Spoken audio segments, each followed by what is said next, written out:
Hello दोस्तों, स्वागत है आपका हमारे YouTube channel mission likes UK 2025 पर। तो दोस्तों, आज की क्लास में हम हिंदी साहित्य के अंतर्गत बात करने वाले हैं सिलेबस के अकॉर्डिंग। आज का हमारा जो टॉपिक है वह है दलित साहित्य। और दलित साहित्य पर हमारी व्याख्यान चलेगी और उसके बाद इस पर आधारित हम एमसीक्यू प्रश्न के द्वारा आपकी प्रिपरेशन को मजबूत करने का प्रयास करेंगे। तो दोस्तों, हिंदी साहित्य के अंतर्गत जो दलित साहित्य है ये स्वतंत्रता के बाद का विकसित साहित्य है। क्योंकि स्वतंत्रता से पूर्व और उस समय स्वतंत्रता के बाद भी काफ़ी लंबे समय तक जो दलित समाज है उसका जो उस वर्ग की जो पीड़ा है, जो शोषण हुआ है, अन्याय हुआ है, संघर्ष झेला है, उन सभी पर आधारित जो है दलित साहित्यकारों ने उसको काव्य रचना के द्वारा समाज में नई चेतना और समानता के भाव को व्यक्त करने के लिए रचनाओं के माध्यम से अपनी बातों को व्यक्त किया है। चूँकि उस समय सदियों से जो है दलित समाज जो अस्पृश्यता और सामाजिक भेदभाव का सामना कर रहा था, तो इन्हीं स्थितियों को जो है दलित साहित्य का उद्देश्य केवल करुणा जगाना नहीं था दोस्तों। इस जो साहित्य है, इस साहित्य का मेन मकसद था समानता, न्याय और आत्मसम्मान को वापस देना, ठीक है? और नई चेतना को जगाना इसका उद्देश्य था। तो आज के क्लास में हम दलित साहित्य पर आधारित टॉपिक पे ही चर्चा करने वाले हैं। विशेष ये टॉपिक रहेगा दोस्तों, क्योंकि हिंदी के प्रवक्ता के सिलेबस के अंतर्गत ये टॉपिक रखा गया है।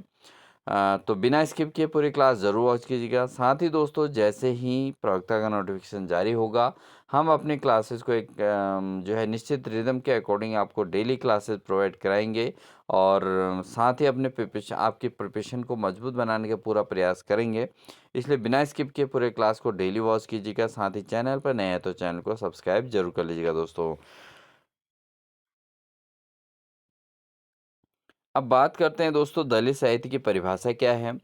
डॉक्टर अंबेडकर के विचारों, चूँकि डॉक्टर भीमराव अंबेडकर ने वी आर अम्बेडकर, जिन्होंने संविधान निर्माता के तौर पे जिनको जाना जाता है दोस्तों, और जिन्होंने अपने विचारों से जो है अपने विचारों से काफ़ी समाज को काफ़ी प्रभावित किया है। और साथ ही दोस्तों, दलितों के उद्धार हेतु जो है इन अम्बेडकर जी ने काफ़ी जो है अपने विचारों को व्यक्त किया और उनके विचारों से समाज प्रभावित भी हुआ। और अंततः उन्होंने जब संविधान का निर्माण किया था तो उसमें भी अपने जो है कहीं न कहीं दलित समाज के उद्धार हेतु कार्य किए हैं। और साथ ही दोस्तों, फुले हैं, काशीराम हैं, नामदेव डसाल हैं, इन विचारकों की वैचारिक पृष्ठभूमि ने यह साहित्य जो है विकसित किया है दोस्तों। बात करें दलित साहित्य की, जो साहित्य दलित वर्ग की सामाजिक, आर्थिक, धार्मिक और राजनीतिक दासता, अन्याय और संघर्ष को अभिव्यक्त कर देता है, वह दलित साहित्य कहलाता है दोस्तों, ठीक है? तो समाज में जो सामाजिक वर्ग के अंतर्गत आर्थिक, धार्मिक और राजनीतिक क्षेत्र में जो दलित वर्ग को जो अन्याय और संघर्ष को झेलना पड़ा था, उस संघर्ष को अभिव्यक्त करने वाला साहित्य ही दोस्तों दलित साहित्य के नाम से जाना जाता है। अब इस दलित साहित्य का उद्भव कैसे हुआ था, इस पर हम बात करेंगे दोस्तों। बात करें दोस्तों, मराठी साहित्य में दलित साहित्य की जो शुरुआत हुई थी वो हुई थी 1960 के दशक में, ठीक है? मैंने आपको बताया कि जब भारत स्वतंत्र हुआ था तो उसके बाद ही दलित साहित्य रचनाएं हुई, दलित समाज के शोषण को रोकने के लिए साहित्य रचनाएं हुई थी। तो 1960 के दशक में दोस्तों मराठी साहित्य में दलित साहित्य की शुरुआत हुई थी। इसके अलावा हिंदी में यह धारा 1970 के दशक के बाद स्पष्ट रूप से उभरती हुई साबित हुई है दोस्तों। तो 1970 के बाद जो है दलित समाज का कहीं न कहीं एक उद्धार हुआ है। और उनको एक सम्मान प्राप्त हुआ है, समाज ने उनको इज़्ज़त दी है। और ये सब कुछ जो है धीरे-धीरे, धीरे करके उसमें सुधार हुआ है। 1970 के दशक के बाद ही ये स्पष्ट रूप से उभरती है दोस्तों। और इस साहित्य ने अपनी जो रचनाएँ हैं, इन साहित्यकारों ने जो अपनी रचनाएँ की हैं, उसने समाज में जो है नई जो है चेतना का जो है उद्भव किया है दोस्तों, ठीक है? इसमें अगर हम बात करें, दलित साहित्य दोस्तों डॉक्टर भीमराव अंबेडकर के समानता और आत्मसम्मान आंदोलन से यह प्रेरित हुआ था। और जब ये आत्मसम्मान और समानता के भाव को जब प्रेरित हुआ था, तो उसको जो है साहित्यकारों ने, रचनाकारों ने अपने काव्य के अंतर्गत जो है उसको रखा है। बात करते हैं दोस्तों दलित साहित्य की प्रमुख विशेषताएं क्या क्या थी। एक तो शोषित वर्ग की पीड़ा और विद्रोह की आवाज़ उठाना इसका मेन उद्देश्य था। इसके अलावा यथार्थपरक और संघर्षशील लेखन शैली पर ध्यान दिया गया था। इसके अलावा समाज में परिवर्तन लाने का इसका मुख्य उद्देश्य रहा है। साथ ही जाति वर्ग और भेदभाव के विरोध में स्पष्ट दृष्टिकोण इसमें जाहिर किया गया है और मानवीय मूल्यों और समानता की स्थापना का संदेश दिया गया है। यानी कि कहीं कहीं कहीं ना कहीं वो वर्ग जो जिसको दलित वर्ग कहा गया है, वो भी एक मनुष्य के रूप में है, मानव के रूप में है। तो कहीं ना कहीं उनके साथ भेदभाव एक गलत समाज में एक गलत दृष्टिकोण था, समाज का एक गलत सोच थी। तो उसको जो है समानता की स्थापना करना मुख्य उद्देश्य दलित साहित्य का रहा था और जो काफ़ी प्रभावी भी रहा था, जिसके कारण जो है समाज में इस प्रकार के भेदभाव और ये स्थितियाँ जो है, ये दृष्टिकोण जो है कहीं न कहीं परिवर्तित हुए हैं। अब बात करते हैं दोस्तों प्रमुख रचनाकार और कृतियाँ क्या-क्या रही हैं इस साहित्य की। इनके जो लेखक रहे हैं दोस्तों, रचनाकार रहे हैं ओम प्रकाश वाल्मीकि। इनकी प्रमुख कृति है दोस्तों जूठन और सदगति। ठीक है, तो इनकी दो रचनाएं मुख्यतः हैं, एक तो है जूठन। ठीक है, इसको आप याद कर लेंगे, ओम प्रकाश वाल्मीकि की रचना है जूठन और सदगति। इसके अलावा कंबल कंबल भारती जो हैं दोस्तों, कंबल भारती, इनकी रचना है दलित साहित्य का सौंदर्य शास्त्र। दलित साहित्य का सौंदर्य सौंदर्य शास्त्र के नाम से इनकी जो रचना रही है, यह है कंवल भारती की। ठीक है, इसके अलावा दोस्तों मोहनदास नैमिषराय, ये न इनकी रचना है अपने अपने पिंजरे। ठीक है, न मोहनदास नैमिषराय ने अपने अपने पिंजरे नामक रचना के द्वारा जो है इसको वो किया है, काफ़ी दलित साहित्य को काफ़ी आगे बढ़ाया है। और साथ ही शरण कुमार किलम्बे लिम्बाबे है। ठीक है, लिम्बाले, तो ये अक्सर मासी करके इनकी रचना है। इसके अलावा किशोर श्रीमुख दोस्तों, ये कौन है, इनके जो रचना है वो है ललित दलित की आत्मकथा। क्या है इनकी रचना? दलित की आत्मकथा। ठीक है दोस्तों, तो ये इनकी रचना है। इसके अलावा हम बात डॉक्टर अंबेडकर जी की जो रचना है वो है जाति का विनाश। ठीक है, और मैं हिंदू क्या नहीं हूँ। दूसरी इनकी रचना है मैं हिंदू क्या नहीं हूँ। यानी कि ये कहते हैं कि मतलब इनकी जो रचना है उन्होंने ये माना है कि मैं हिंदू नहीं हूँ क्या। तो ये इस बात को कहकर दलितों के शोषण को रोकने का इन्होंने प्रयास किया है। और जाति का विनाश भी इनकी एक रचना है, बहुत अच्छी ये काव्य रचना है, प्रमुख कृति के अंतर्गत जानी जाती है दोस्तों। और एग्जाम के दृष्टिकोण से ये सब के सब जो है बहुत इंपॉर्टेंट है दोस्तों, इनको आप नोट जरूर कर लीजिएगा। अब बात करते हैं दोस्तों प्रमुख कवि कौन कौन रहे हैं। हंसराज रहबर इसके प्रमुख कवि रहे हैं, दलित समाज के। ठीक है, दलित साहित्य के जो कवि रहे हैं हंसराज हर रहबर हैं। इसके अलावा डॉक्टर हीरालाल राजस्थानी रहे हैं, इन्होंने दलित समाज के सुधार के लिए काफ़ी रचनाएं की हैं, कवि हैं ये। इसके अलावा दोस्तों दिनेश अद्वितीय दिनेश अद्वितीय की भी कविताएं इसके अंतर्गत आती हैं। इसके अलावा मंगलेश डबराल ने भी जो है सहानुभूतिपूर्ण लेखन इसके अंतर्गत किया है। यानी कि कहीं न कहीं मंगलेश डबराल ने भी दोस्तों दलित समाज के उद्धार हेतु अपनी रचनाओं के माध्यम से समाज में नई चेतना का उद्गम किया है। तो ये हैं दोस्तों दलित समाज के दलित साहित्य के कवि रहे हैं। इसके अलावा दलित साहित्य के अंतर्गत दोस्तों जो आत्मकथा जो लिखी गई हैं, एक तो जूठन जूठन दोस्तों ये आत्मकथा के तौर पे है। ओम प्रकाश वाल्मीकि की ये रचना है दोस्तों और ये आत्मकथा है। इसके अलावा अक्कर मासी दोस्तों ये शरण कुमार की जो है आत्मकथा है।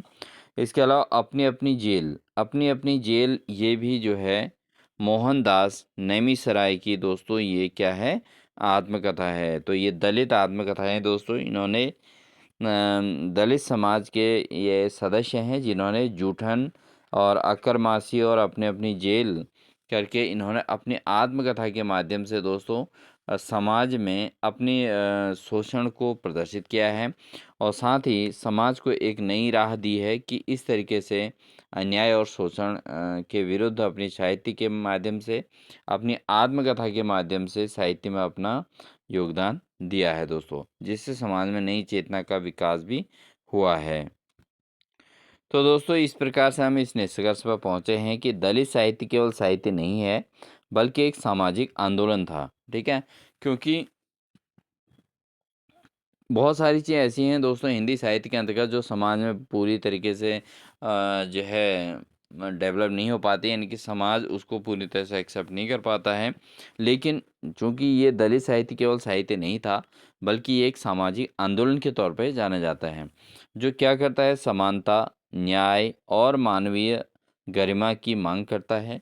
ठीक है, तो ये इसमें समानता का भाव भी प्रदर्शित है, न्याय भी है, मानवीय गरिमा है, ये चीज़ों का इसमें जो है भाव देखने को मिलता है। यह साहित्य समाज को आत्ममंथन के लिए प्रेरित करता है और मानवीय चेतना को पुनः जागृत करने का प्रयास करता है दोस्तों। ठीक है, तो ये हमारा इस टॉपिक का जो है व्याख्यान यहीं पर समाप्त होता है दोस्तों। तो आत्ममंथन के लिए प्रेरित करने वाला इनका साहित्य रहा है। सामाजिक आंदोलन था, समानता, न्याय और गरिमा को बनाए रखने की इसमें बात कही गई थी। शोषण के विरुद्ध थी ये रचनाएं और इससे मानवीय चेतना में जागृति का उद्भव हुआ था। तो दोस्तों अब बात करते हैं हम दलित साहित्य पर आधारित एमसीक्यू पर। तो पहला क्वेश्चन है, दलित साहित्य का मुख्य उद्देश्य क्या है? तो दोस्तों दलित साहित्य का मुख्य उद्देश्य क्या है? करुणा उत्पन्न करना बिल्कुल नहीं था दोस्तों, करुणा और दया से संबंधित इसमें बात ही नहीं थी। मनोरंजन देना तो बिल्कुल ही व्यर्थ गलत है, आंसर है। केवल इतिहास बताना ये भी बिल्कुल गलत है। इसका जो मुख्य उद्देश्य है दोस्तों, समानता और न्याय के लिए संघर्ष करना, क्योंकि दोस्तों समाज में समानता हो और न्याय मिले, तो ये दलित समाज का मुख्य दलित साहित्य का मुख्य उद्देश्य था कि जो दलित समाज है उसको उसका समानता और न्याय प्राप्त हो, तो ये इसका मुख्य उद्देश्य रहा है। तो ऑप्शन नंबर सी इसका सही आंसर हो जाएगा। अगला क्वेश्चन है, हिंदी में दलित साहित्य का उद्भव कब हुआ? तो हिंदी के अंतर्गत दलित साहित्य का उद्भव कब हुआ? तो ऑप्शन है 1950, 1970, 1990, स्वतंत्रता से पहले। तो हिंदी में दलित साहित्य का जो उद्भव हुआ था दोस्तों 1970 के दशक में हुआ था मेनली। तो ऑप्शन नंबर बी इसका सही आंसर होगा और ये क्वेश्चन इंपॉर्टेंट भी है दोस्तों, इसको आप नोट कर लीजिएगा। महत्वपूर्ण क्वेश्चनों को आप जरूर नोट करिएगा, इस चीज़ का विशेष ध्यान दें। 1970 के दशक से दलित साहित्य का उद्भव हुआ था दोस्तों। ठीक है, अगला क्वेश्चन है, जूठन किसकी आत्मकथा है? तो जूठन जो आत्मकथा है दोस्तों किसकी है? यह है दोस्तों ओम प्रकाश वाल्मीकि की। ठीक है, हमने इस पर चर्चा कर ली है। तो जूठन जो आत्मकथा है दोस्तों किसकी है? ओम प्रकाश वाल्मीकि, इनकी रचना है जूठन। तो ऑप्शन नंबर सी इसका सही आंसर हो जाएगा। बढ़ते हैं दोस्तों अगले प्रश्न में, दलित साहित्य के जनक किसे माना जाता है? तो दलित साहित्य का जनक किसे माना जाता है दोस्तों? डॉक्टर अंबेडकर, कम्बल भारती, नामदेव डसाल या महात्मा फुले? तो दलित साहित्य का जो जनक माना जाता है दोस्तों, माना जाता है महात्मा फुले को। तो ऑप्शन नंबर डी इसका सही आंसर हो जाएगा। इन्होंने दलित साहित्य पर काफ़ी रचनाएं दी हैं, तो इसलिए इनको दलित साहित्य का जनक के तौर पर भी जाना जाता है। अगला क्वेश्चन है, अक्कर मासी का लेखक कौन है? अक्कर मासी का जो लेखक है दोस्तों वह है शरण कुमार लिबानले। ठीक है दोस्तों, तो ये जो है अक्कर मासी के लेखक हैं। तो ऑप्शन नंबर बी इसका सही आंसर हो जाएगा। अगला क्वेश्चन है, दलित साहित्य किस विचारधारा से प्रेरित है? तो जो दलित साहित्य है हिंदी साहित्य के अंतर्गत, वो किस प्रकार की विचारधारा पर आधारित है दोस्तों? ये है दोस्तों अम्बेडकरवाद। ठीक है, दलित साहित्य जो बना है वो गांधीवाद पर आधारित नहीं है, मार्क्सवाद पर भी आधारित नहीं है, रोमांटिक विचारधारा पर भी आधारित नहीं है दोस्तों। यह है अम्बेडकरवाद पर आधारित है, तो इसलिए ऑप्शन नंबर सी इसका सही आंसर हो जाएगा। बढ़ेंगे दोस्तों अगले प्रश्न में, दलित साहित्य का सौंदर्य शास्त्र पुस्तक के लेखक कौन है? तो दलित साहित्य का सौंदर्य शास्त्र नामक जो पुस्तक है दोस्तों, इसके लेखक कौन है? इसके लेखक हैं कंवल भारती। कौन है दोस्तों? कंवल भारती हैं दोस्तों दलित साहित्य के सौंदर्य शास्त्र के लेखक। बढ़ते हैं दोस्तों अगले प्रश्न में, दलित आत्मकथाएं किसके विरोध में लिखी गई हैं? तो दलित आत्मकथाएं दोस्तों किसके विरोध में लिखी गई हैं? ये जातिवाद और भेदभाव के विरोध में लिखी गई हैं, तो ऑप्शन नंबर सी सही रहेगा। अगला है, जाति का विनाश किसकी रचना है? तो बहुत आसान से प्रश्न है दोस्तों। जाति का विनाश जो रचना है दोस्तों, इम्पोर्टेंट क्वेश्चन भी है। ये doctor V are Ambedkar ji के द्वारा लिखी गई है, यानी कि डॉक्टर अम्बेडकर की रचना है जाति का विनाश। अगला प्रश्न है दोस्तों, दलित साहित्य की भाषा कैसी होती है? तो दलित साहित्य की जो भाषा है दोस्तों, वह है सीधी सादी और यथार्थपूर्ण। कैसी है दोस्तों? सीधी सादी और यथार्थपूर्ण भाषा का इसमें प्रयोग किया गया है, इसलिए ऑप्शन नंबर सी इसका सही आंसर रहेगा। तो दोस्तों ये है हमारी आज की क्लास, जिसके अंतर्गत हमने दलित साहित्य पर आधारित टॉपिक को यहाँ पर कवर किया है, और इसके अंतर्गत हमने महत्वपूर्ण बिंदुओं पर चर्चा की है। तो इम्पोर्टेंट चीज़ों को ही इसके अंतर्गत लिया है दोस्तों। हिंदी साहित्य का टॉपिक है, और इसलिए आपसे रिक्वेस्ट है, आपको लगातार इसी प्रकार की क्लासेस हमारे माध्यम से मिलती रहेंगी। तो चैनल पर नए हैं तो चैनल को सब्सक्राइब कर लीजिएगा, साथ ही वीडियो अच्छी लगी तो वीडियो को लाइक कर दीजिएगा दोस्तों। साथ ही अपने कमेंट से हमको ज़रूर हेल्प कीजिएगा, क्योंकि आपके कमेंट्स हमारे लिए बहुत महत्वपूर्ण होते हैं, जो हमको आगे वीडियोस बनाने के लिए, यानी कि लगातार क्लासेस कराने के लिए हेल्प करते हैं। चूँकि हमारी क्लासेस जो है दोस्तों यूट्यूब पर फ्री ऑफ कॉस्ट रहती हैं, तो इसलिए जो है आपका मोटिवेशन ही हमको आगे क्लासेस करने के लिए हेल्प करता है। इसलिए आप वीडियो को लाइक ज़रूर कर दीजिएगा, और साथ ही चैनल पर नए तो चैनल को सब्सक्राइब ज़रूर कर लीजिएगा। बेल आइकन दबाकर ऑल नोटिफिकेशन ऑन कर लीजिएगा, जिससे लगातार क्लासेस हम आपको प्रोवाइड कर सकें। मिलते हैं आपको एक नेक्स्ट और बेहतरीन क्लास के साथ। तब तक के लिए अपना ध्यान रखिए और अपनी तैयारी करते रहिए। Wish you all the best.